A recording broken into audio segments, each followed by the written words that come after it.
म्हणजेच तुम्ही जी रक्कम गुंतवलेली आहे त्यावर ती रक्कम गुंतवताना तुम्हाला त्या संपूर्ण रकमेवर प्रथम इन्कम टॅक्सची सूट मिळते।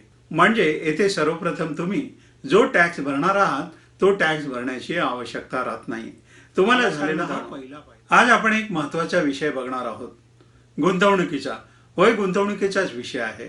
मी काही तुम्हाला चुकीच्या स्कीममध्ये गुंतवणूक करायला सांगणार नाही। या सरकारी स्कीममध्ये पैसे गुंतवल्यावर तुमचे पैसे डुबणार नाहीत याची मी गॅरंटी देतो।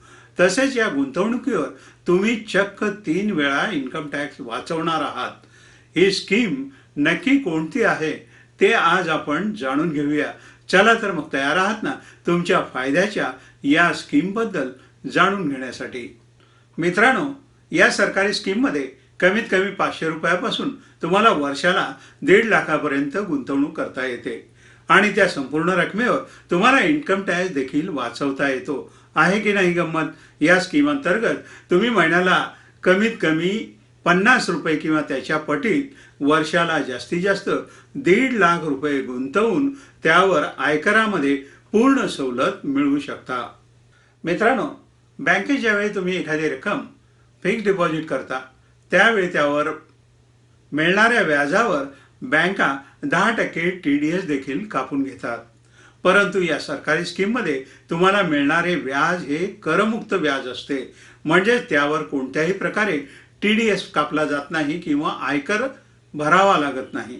तसेच या गुंतवणुकीवर सध्या तुम्हाला दर वर्षाला 7.10% इतकं व्याज मिळतं आणि त्या व्याजावर चक्रवाढ व्याज पद्धतीनं पुन्हा व्याज दिलं जातं।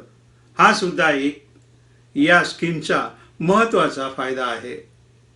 आपण असं समजून चालू की तुमच्याकडे असलेली रक्कम या स्कीम मध्ये न गुंतवता तुम्ही ती रक्कम बँकेमध्ये फिक्स डिपॉझिटमध्ये ठेवली आहे तर त्यावर फक्त 5 किंवा 6% व्याज मिळेल। परंतु PPF म्हणजेच पब्लिक प्रॉव्हिडंट फंडाच्या या सरकारी स्कीममध्ये जर तुम्ही तुमच्याकडे असलेली बचतीची रक्कम ठेवली तर त्यावर वर्षाला 7.10% इतकं व्याज मिळतं आणि या व्याजावर तुम्हाला इन्कम टॅक्स सुद्धा भरावा लागत नाही। त्यामुळे एकतर या PPF वर जास्त व्याज मिळतं आणि इन्कम टॅक्स सुद्धा भरावा लागत नाही। हा दुहेरी फायदा आपल्याला या स्कीम मध्ये घेता येतो।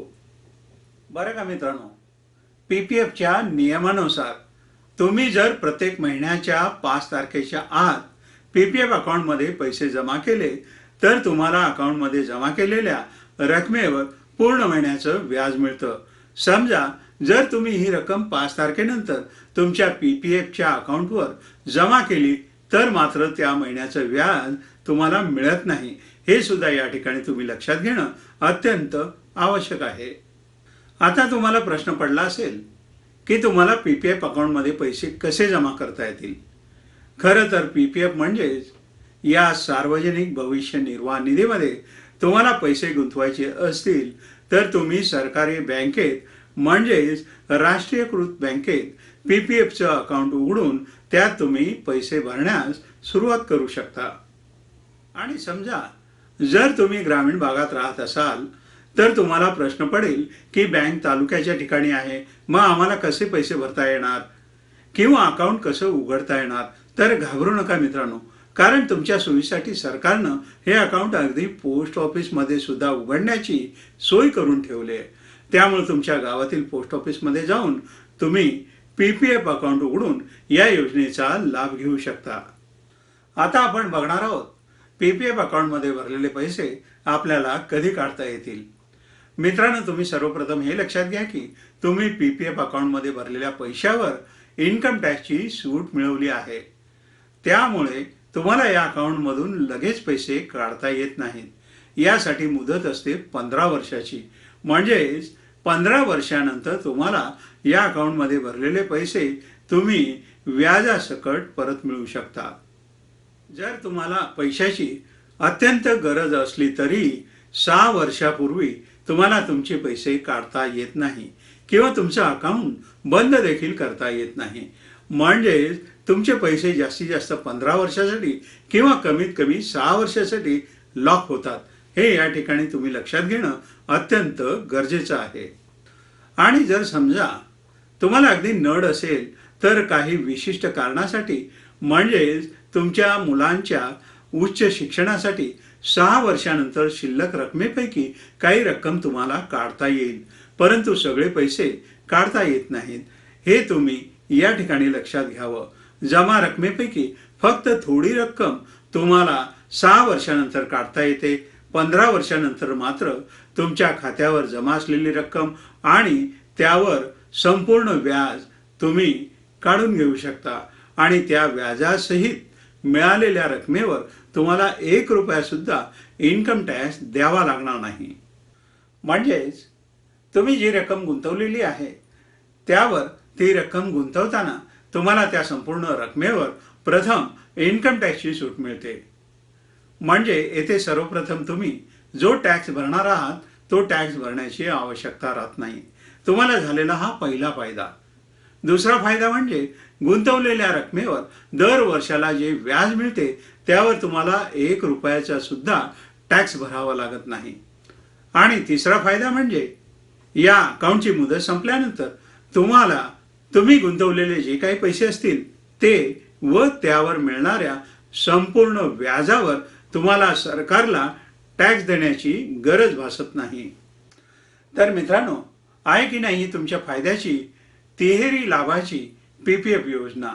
जर समजा तुमचे पीपीएफ अकाउंट 15 वर्षानंतरही तुम्हाला चालू ठेवायचे असेल तर तुम्ही प्रत्येक वेळी 5 वर्षाची मुदत वाढवून किंवा रिन्यू करून तुम्ही ती स्कीम चालू ठेवू शकता, तुमचं अकाउंट चालू ठेवू शकता आणि त्यावर मिळणाऱ्या व्याजावर तुम्ही पुन्हा इन्कम टॅक्स वाचू शकता.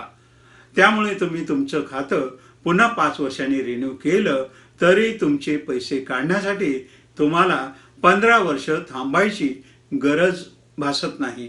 5 वर्षानंतर तुम्हाला तुमचे संपूर्ण पैसे व्याजासहित काढता येतात. 5 वर्षानंतर ते पैसे व्याजासह काढून घेतले तरी तुम्हाला त्या रकमेवर इन्कम टॅक्स भरण्याची आवश्यकता राहत नाही. तर मित्रांनो, तुम्हाला आजचा हा व्हिडिओ कसा वाटला याबद्दल कमेंट करायला विसरू नका. पीपीएफ संदर्भात तुम्हाला जे काही प्रश्न पडले असतील त्याबाबत कमेंटमध्ये तुम्ही बिनधास्त विचारा. त्या प्रश्नांची उत्तरं या चॅनेलवरच्या गुंतवणुकीच्या पुढील व्हिडिओतून तुम्हाला मिळतील याची खात्री बाळगा. जर तुम्हाला आजचा हा व्हिडिओ आवडला असेल तर तुमच्या मित्रमंडळीच्या ग्रुपवर शेअर करायला विसरू नका.